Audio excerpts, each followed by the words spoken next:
A chegada de Pedro Álvares Cabral às terras brasileiras marcou o encontro dos europeus com os povos nativos que já habitavam a região. De começo, os índios foram escravizados. O reconhecimento de que eram brasileiros com direito à terra veio de forma lenta, graças à atuação de personagens como Felipe Camarão, que ainda no período colonial lutou bravamente ao lado de negros e brancos em defesa do Brasil.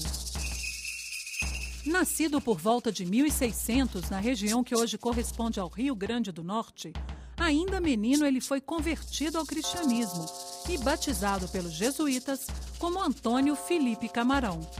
Assumiu alguns dos costumes dos brancos, aprendeu a ler e escrever em português, latim e até em holandês.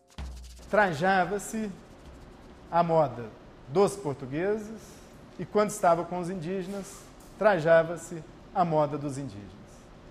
Ele era uma forma de intermediário cultural. Por sua liderança entre as tribos, assumiu posição de comando na expulsão dos invasores que ocuparam o Nordeste brasileiro durante o século XVII.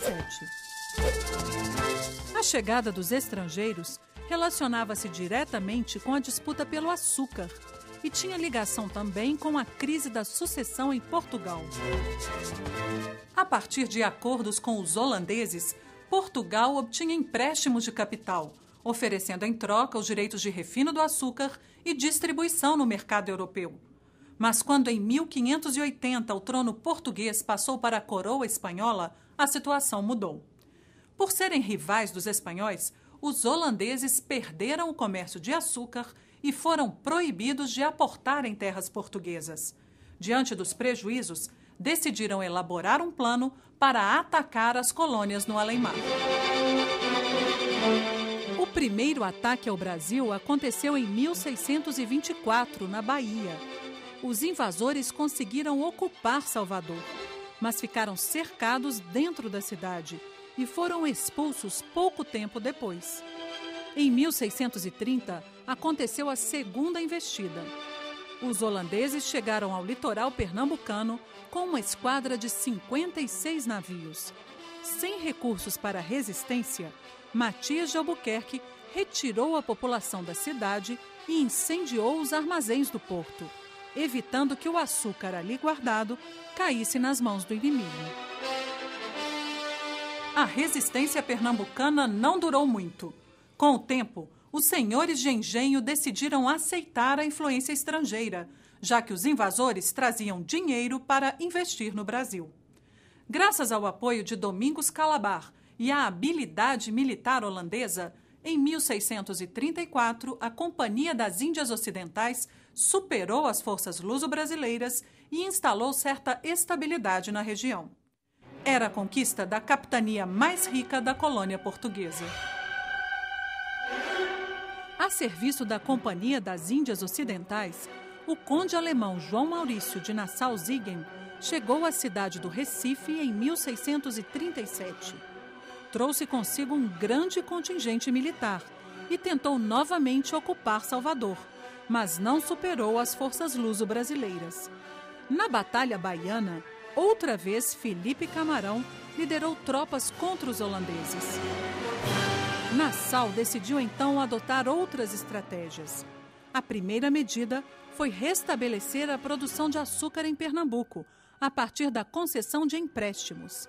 Além de obter lucros, ele queria também formar uma colônia holandesa no Brasil. Apesar das guerrilhas, expandiu o domínio da Companhia das Índias em todo o litoral nordestino, do Maranhão até a foz do Rio São Francisco.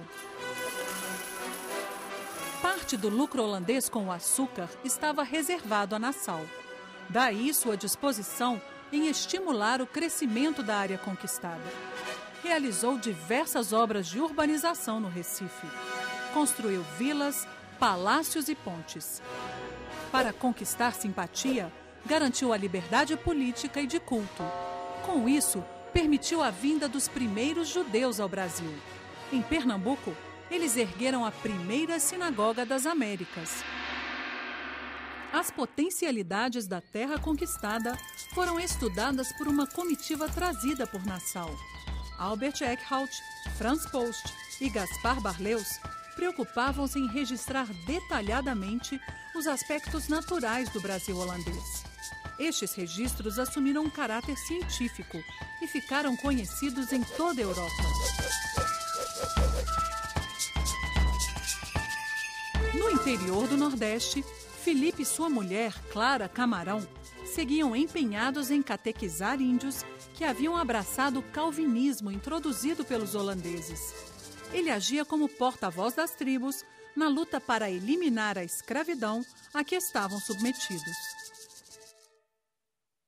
Era um momento no qual os indígenas estavam tentando o quê? Entender aquela ordem colonial, entender aqueles que chegavam na sua terra, né?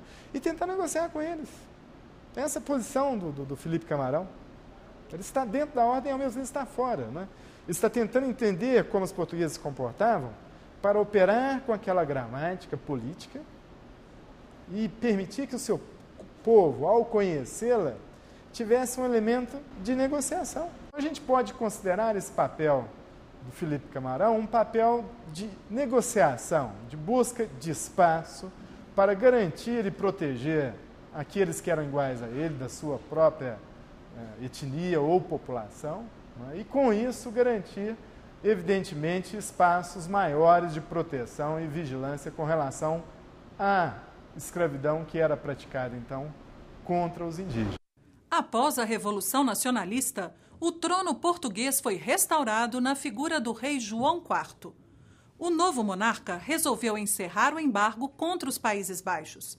Na mesma época, a Companhia das Índias Ocidentais decidiu iniciar a cobrança dos empréstimos feitos às elites pernambucanas. Por discordar da decisão, Nassau voltou à Europa. Era o momento esperado pelos senhores de engenho, que, mesmo sem apoio formal da coroa portuguesa, começaram a se organizar para expulsar os invasores. O movimento eclodiu em 1645 e ficou conhecido como a Insurreição Pernambucana. Com a volta dos combates, Camarão foi novamente chamado a lutar. Tomou parte das forças brasileiras na Batalha das Tabocas, ao lado de Vidal de Negreiros e Henrique Dias.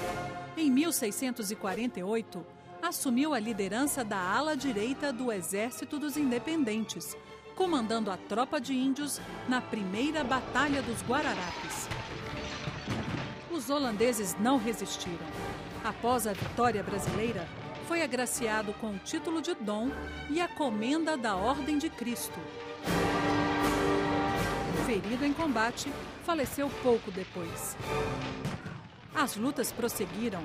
O exemplo de Camarão foi seguido por vários outros índios e os holandeses foram expulsos meses depois. Por representar a força indígena na luta contra os invasores, Filipe Camarão assumiu papel de destaque na história brasileira do período colonial. Ele é um dos construtores do Brasil.